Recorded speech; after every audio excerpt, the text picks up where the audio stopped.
Thank you for having me. I think this is an attack on Tinubu because we know that Tinubu since 1999 has captured Lagos State. In fact, he has captured the Oba of Lagos State, all the Obas. They are all in Babariga. And for that reason, Lagosians now haven't seen what happened to Rose Bible, haven't seen what happened to Fusho Doherty, haven't seen what happened to Fusho Williams. These are the real Lagosians who are being kicked into the lagoon. These people are now voiceless. Some people come from Iragbiji, come from Ibadan, come from Ekiti. The other case, and then they trample on them. And of course, some people are alleging that those that are catalyzing this movement are the Igbos.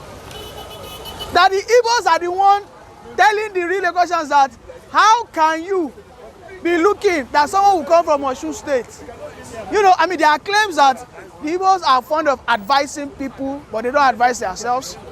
I'm just a spectator, by the way, but I think it is worrisome for me because if care is not taken, Tinubu today, who is the president, wouldn't mind if Lagos burns down. Because yes, because if for you to collect the power from, are you not aware that MC Oluomo now is now raiding the whole of Oshodi? It was still the same MC Oluomo through Tinubu that said give it to Sego. But because Sego is a close ally with what? Real indigenes. Sego is now working with the indigenes of Lagos. He's working with the Aworis. He's working with the Oshodis. MC Oluomo is not going outside. MC Oluomo is on a rampage. And who does MC Oluomo take direction and instruction for? I think we all know that person. And one source of fund for that person is what? The road union. All right? So this campaign, this infighting that is going on, it's political. Definitely is political. But let us come to think of it. Why are the Yorubas from other states, why have they come to Lagos State to take over from the real indigenes? There's a guy called Shino Adeniji. He is a descendant of the Adeniji Adelays. These are the real kings. These are the real kings of Lagos State. Okay, the Kosokos. Now, these guys, they opened a forum whereby they were complaining that the Yorubas from other states have now taken everything, that it is totally unfair. And meanwhile, if a Lagosian goes to Oyo State, my state, or goes to Ogun State to try and contest, they will tell him no. That imbalance must stop. And then some people now came and then they poured more fuel on that fire. And of course, this is where we are today. Tinubu, on the other hand, he will do everything possible to use his what? His thugs. Not now that he's president. Oh man, look, listen. Tinubu's warning to the Obas, haven't lost Lagos to Obi, is a stern warning. A stern warning that come 2027, you will see marathon of Oros. Lagos local government chairman is coming up very soon. I think maybe next month or maybe next year thereabouts. Local government chairman for the whole of Lagos State. And you know there's a bill that will soon be passed. That Lagos local government will now be what? Have an independent council that will organize it. So the Yorubas, the non-Yorubas who occupy most local government chairmanship, this is just utter cheating against the real Lagosians. I am a Yoruba man, and I have always said it. If I want to contest as a politician, I'll go to my state, because that is my right ancestral land. Why should I go ahead as, these are the things, these are the legacies Tinubu has left. Is this not democracy? These are the legacies Tinubu has left behind. The legacy of what? Snatch, grab, and what? Wrong with it. Tinubu grabbed it and snatched it in 2023. Mysteriously, Fusho Williams was murdered. I remember I was going to vote for Future Williams. Future Williams, his popularity was so enormous. Everybody was shouting, PDP Future Williams. And then it happened like a shocker, like an hurricane. They don't say Future Williams was murdered. And then Tinubu won the election. It wasn't popular, but he won it. He came back. It wasn't popular. As of 2023. No, as of 2023. As of 2023, when Future Williams was murdered. So the question is, this legacy of snatch, grab, and run with it is what Tinubu has brought to Lagos. This is why you see everybody is trying to do what? The impossible, whereby an Osun man will come to Lagos and say, no, because you are not allowing it. Let us set that standard. But if there is progress in Lagos, is there any need for saying an individual must be governor or must control Lagos? If there is progress, there's no double standard in my submission. There's no double standard. What is applicable to Lagos State must be applicable to the other states. For as long as it is not applicable to other states, then Lagos State must also do everything possible. The House of Rep of Lagos State, Obasa, an Agege boy, is an indigene. He has betrayed his people. He has betrayed his people because they are supposed to pass a bill that you must be a Lagosian. If you are from Oyo State, that means you will what? You will cede your indigency. You can't be claiming the two. Look at what the very famous Yayi did. Yayi was a what? Lagos State senator for a while, for almost 8 years. Now he's in Ogun State. You know why he went to Ogun State? Because he was tackled that Oga, you don't become Lagos State governor. His agenda is immediately after Dapo. Yayi is going for governorship election. Everybody knows that. It is written on the wall. But let a Lagosian,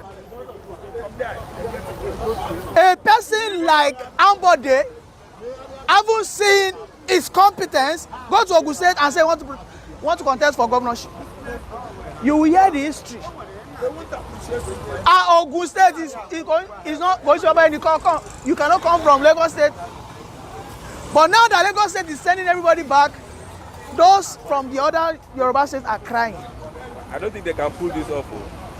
No, because they have shown what we call selfishness. This is not solidarity. When you are doing solidarity, it has to be in its full capacity and entirety. If I am a Oyo man, I come to Lagos, it is not disputed that Lagos is a Yoruba land. Everybody understands that. Yeah. But as an Oyo man, I come to Lagos, I want to become something. You allow me. As a Lagosian, our forefathers, these were the things they did. Okay, our forefathers, the Ketus, they went into Ikorodus, which belongs to Ogun State. They gave them land, and then they became what? The owners. The same thing, the Ikorodus. Some people from the Jebus, they came down to Lagos. The Oba of Lagos, they gave them land, became their own, and they were administering over that place. For this new generation of Yorubas who don't want to accept that we have been wrong, we have been unfair to the real Lagosians. And that is the loophole the Igbos. The Igbos are actually saying the truth, but you know the way it's coming, like this one are bad belly now. You're not supposed to interfere in this is a brotherly war, which is quite right. But what the Igbos have said, leave the messenger, hold the message. That's my own submission here, that let us leave the messengers, hold the message. The Lagosians have been far too marginalized. I've never seen it before, whereby you are marginalized in your own state. The Igbos have been crying marginalization. Have you asked a real Lagosians how they suffer marginalization? Have you been to Badagry before? Do you know how Badagry suffers from road? Do you know the level? I was in Berigbe in Ikorodu. They have the worst road when it comes to. I mean, you ask yourself, is this Lagos? And those are the real Lagosians. Badagry, you cannot drive your car. It's in a deplorable state. So it's unfortunate that the Lagosians are being marginalized and are being maltreated in their state. When you look at, there's No, popular it is politician. because a man brought a legacy called what? Grab, snatch. I just told you a story of Funshaw Williams. Funshaw Williams, do you know the amount of asset they have? It was Funshaw Williams families happens to be one of the biggest land property owners in Lagos State. But within a space of 20 years, Tinubu has overrun everybody. Today, Tinubu is the biggest landlord. And that's a fact, he's the biggest landlord. But what legacy? I see that Tinubu's legacy is telling on the development of an average Yoruba man. I am a man of conviction, and I can tell you that Tinubu stands at the core of the descent of the Yoruba race. Today, most especially in the form of our education, our forefathers who were critical thinkers, these are people who are pathfinders. These are people who want excellence. Tinubu doesn't want excellence for his fellow Yoruba man. What he wants is you to become his stooge. That is why he has been doing everything possible to keep the Yorubas uneducated. And for those who are listening to me, show me where Tinubu has sent Yorubas on scholarship. Free education in Lagos, secondary school. Scholarship. Talking of scholarship, tertiary scholarship, whereby the Yorubas can be more innovative, inventive. You know what the Awolowo'S did? How they send people on scholarship abroad while they were in place of position. I can tell you why Tinubu is the president now. Throughout his 8 years, he will not send anybody on scholarship.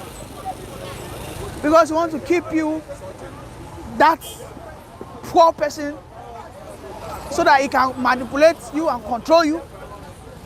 But if you are talking of Yoruba today, you cannot call 3 people without calling Tinubu. Tinubu is the most influential Yoruba politician. And everything he has brought to us is what? Insult. The Yorubas are in charge of blue chip companies. Yorubas are dominating. The private sector, Yorubas are dominating. So how does this relate with what you just said now? They are dominating. What are they adding to the economy? Do you know what dominance means? What is holding Nigeria is oil company.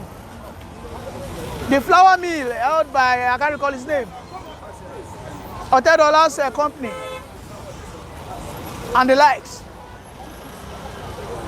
These are, you know what these people do is they just join the board of directors, collect their salaries, nothing more. They are not improving the lives of people. No capacity building. It's unfair to Awolowo. Sometimes I cry in myself, like looking at the history of Awolowo, looking at the efforts of Awolowo.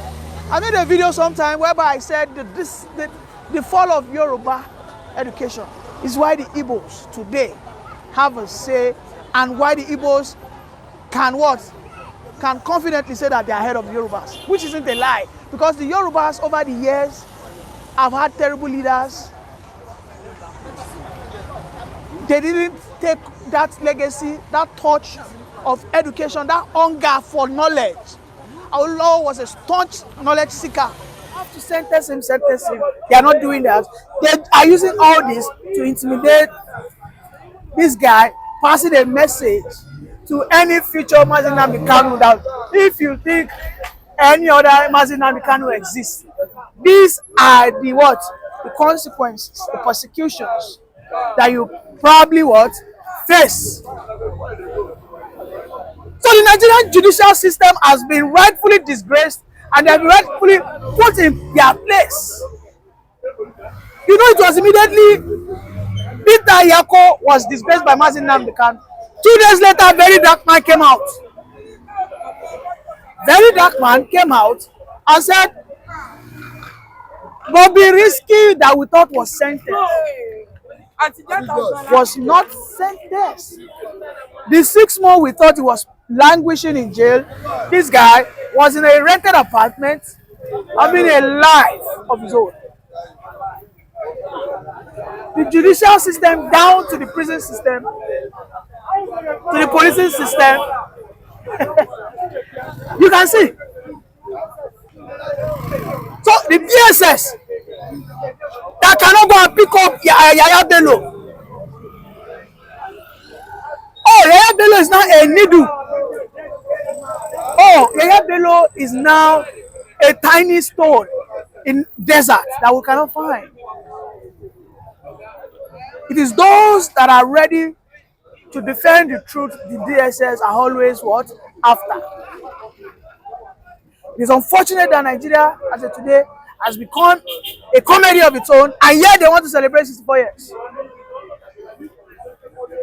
64 years of what?